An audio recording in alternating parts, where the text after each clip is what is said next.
Leitura do desenho infantil em abordagem psicopedagógica, módulo 1. O construto infantil.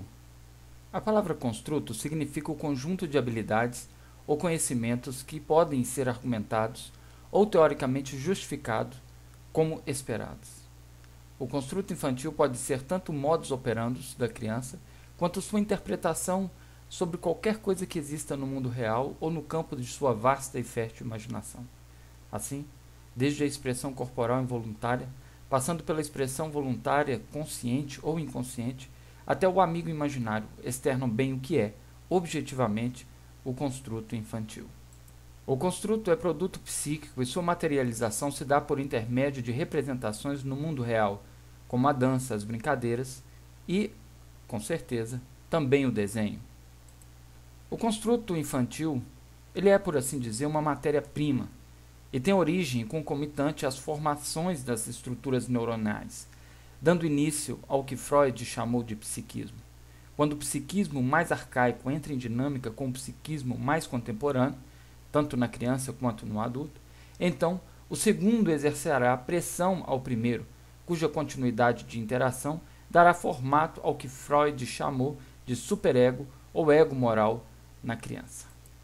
Ao longo de nosso desenvolvimento, vamos aprendendo coisas novas e essas coisas, com o tempo, elas vão perdendo a sua propriedade de novidade. Outros conhecimentos, outras atualizações sobre aquele conhecimento anterior vão se formando e esse novo conhecimento ele passa a exercer uma pressão sobre um conhecimento anterior. Suponhamos que uma criança ela entenda que uma fruta é uma coisa boa, uma maçã, por exemplo. Então, onde ela vê uma maçã, ela pega essa maçã e leva até a sua boca e come essa maçã.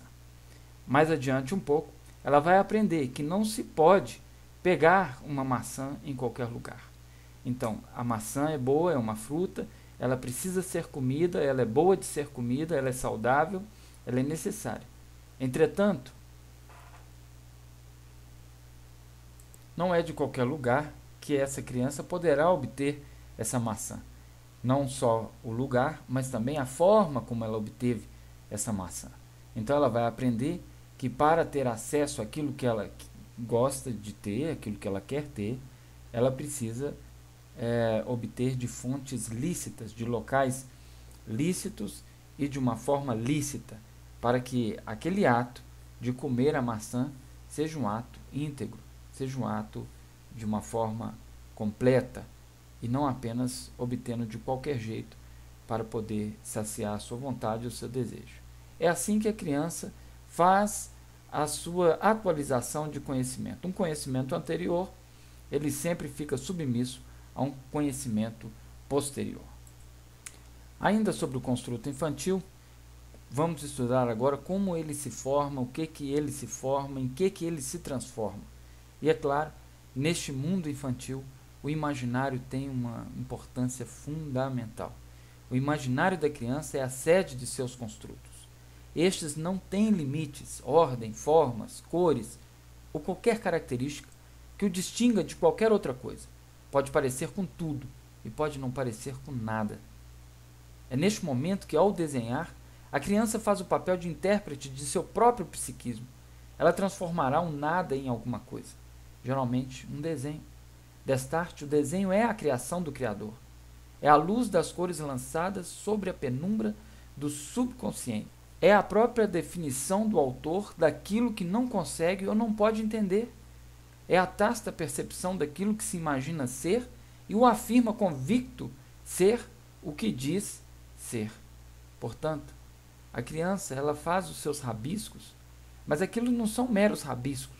Aquilo tem um significado, aquilo tem um significante, aquilo tem um valor muito maior.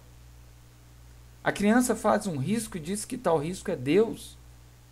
E assim o é, e precisa ser respeitado como o que ela está dizendo que é. Porque quando ela entende que aquele risquinho, ela diz que é Deus, e você ignora aquele risquinho, não é o risco que você está ignorando. Não é o simples traço no papel. mas é o que aquele traço representa para a criança. No caso, Deus. Quando você destrói o risco, você destruiu Deus no imaginário da criança. Vamos agora então passar para o próximo tópico.